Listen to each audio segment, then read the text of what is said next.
Hello student, আজকে আমরা মাধ্যমিকের এবিটিএ টেস্ট পেপারের ইতিহাসের 84 নম্বর পেজের বিভাগ গ এর উত্তরগুলো সলভ করব। দেখো, মানে 2 নম্বরের প্রশ্নের উত্তরগুলো সলভ করব। দেখো, একদম প্রথম প্রশ্ন, আধুনিক ইতিহাস চর্চায় নাটকের গুরুত্ব লেখো। আধুনিক ইতিহাস চর্চায় নাটকের গুরুত্ব লেখো। দেখো, উত্তরটা দেখিয়ে দিচ্ছি। এই যে ইতিহাস চর্চায় নাটকের গুরুত্ব। তোমরা এখান থেকে এতদূর পর্যন্ত লিখবে, তারপরের বাকি অংশটা দেখাচ্ছি। দেখো, এতদূর পর্যন্ত কমপ্লিট করবে, যে বিশেষ গুরুত্বপূর্ণ পর্যন্ত। আমরা এর পরের প্রশ্নে চলে যাচ্ছি। ব্রিটিশ সরকার কেন সোমপ্রকাশ পত্রিকা বন্ধ করে দেয়? দেখো, উত্তরটা দেখিয়ে দিচ্ছি।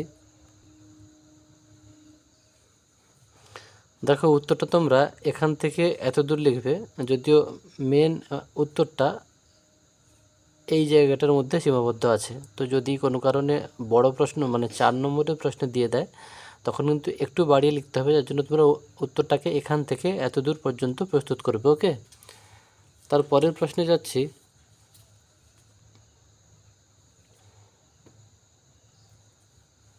দেখো, তারপরের প্রশ্ন, আধুনিক ভারতে পাশ্চাত্য শিক্ষা বিস্তারের ক্ষেত্রে 1949 খ্রিস্টাব্দ কেন স্মরণীয়? দেখো, উত্তরটা দেখিয়ে দিচ্ছি। দেখো, এই উত্তরটা এখান থেকে এতদূর লিখবে। আধুনিক ভারতে পাশ্চাত্য শিক্ষা বিস্তারের ক্ষেত্রে 1948 থেকে 1949 সালে গঠিত বিশ্ববিদ্যালয় শিক্ষা কমিশন বা রাধাকৃষ্ণন কমিশন গুরুত্বপূর্ণ ভূমিকা পালন করেছিল। এই কমিশন রিপোর্টে ভারতের মাধ্যমিক শিক্ষা ব্যবস্থা সম্পর্কে গুরুত্বপূর্ণ মন্তব্য করা হয়েছিল। এই কমিশনের রিপোর্টে ভারতের মাধ্যমিক শিক্ষা ব্যবস্থা সম্পর্কে গুরুত্বপূর্ণ মন্তব্য করা হয়েছিল।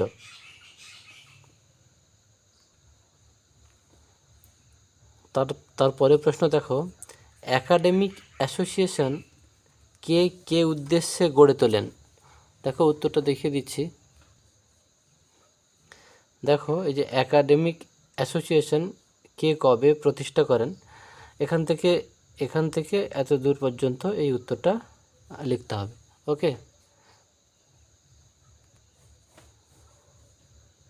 তারপরে প্রশ্ন দেখো, চাইবাসার যুদ্ধ কি? দেখো, উত্তরটা দেখিয়ে দিচ্ছি। দেখো, চাইবাসার যুদ্ধ সম্পর্কে তোমরা এখান থেকে এত দূর লিখবে। যদি 2 নম্বরের থাকে, সময় না পেলে এখান থেকে এত দূর লিখলে হবে। ওকে, তবে উত্তরের স্ট্যান্ডার্ডিটির জন্য এখান থেকে এত দূর তোমাকে লিখতে হবে। তারপরের প্রশ্ন দেখো, এলাকা চাষ বা নিজ আবাদি চাষ কি? উত্তরটা দেখিয়ে দিচ্ছি। দেখো, উত্তরটা এখান থেকে তোমরা এত দূর পর্যন্ত লিখবে। এলাকা চাষ বা নিজ আবাদি চাষ বলতে কি বোঝো?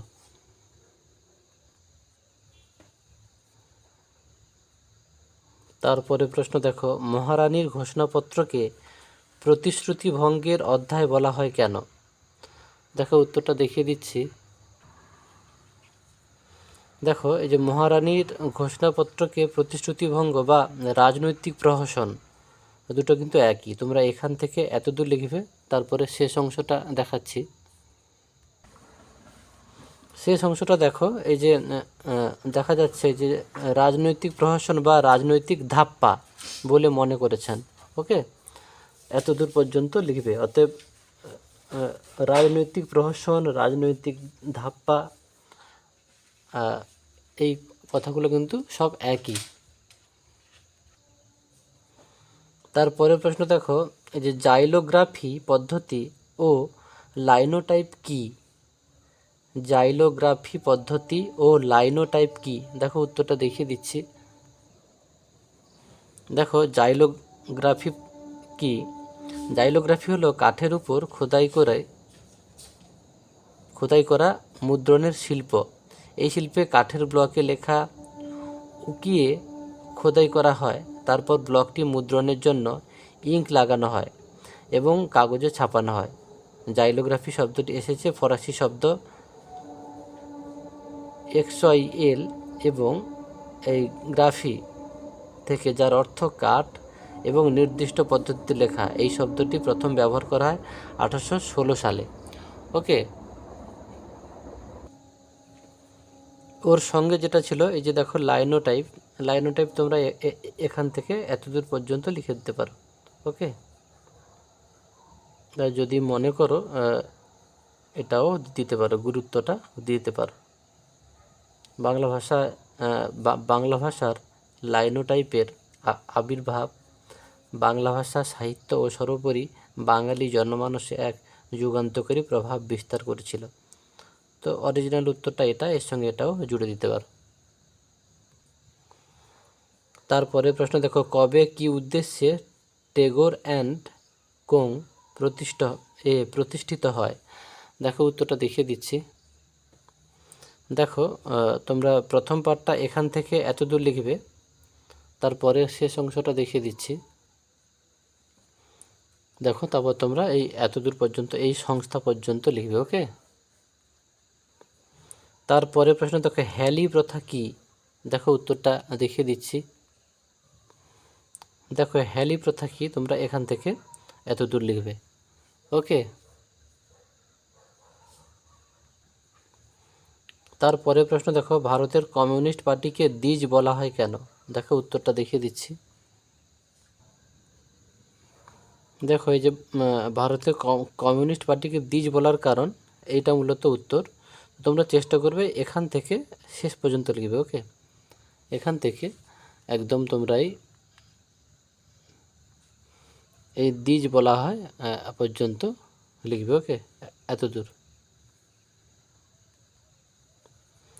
তারপরে প্রশ্ন দেখো, বীরাষ্টমী ব্রত কে কেন পালন করেন? উত্তরটা দেখিয়ে দিচ্ছি। দেখো দেখো জাতীয়তাবাদী চেতনায় উদ্বুদ্ধ হয়ে বিশ্বকবি রবীন্দ্রনাথ ঠাকুরের বোন স্বর্ণকুমারী দেবীর মেয়ে সরলা দেবী চৌধুরী রানী 1903 সালে বীরাষ্টমী ব্রত পালন করেন। তারপরের অ্যান্সারটা দেখাচ্ছি। তারপরে তোমরা এখান থেকে এত দূর লিখবে। ওকে, এই পালন করতে হয় পর্যন্ত লিখবে। তারপরে দেখো 3.14 রেশমি রুমাল ষড়যন্ত্র মামলা কি? দেখো উত্তরটা দেখিয়ে দিচ্ছি।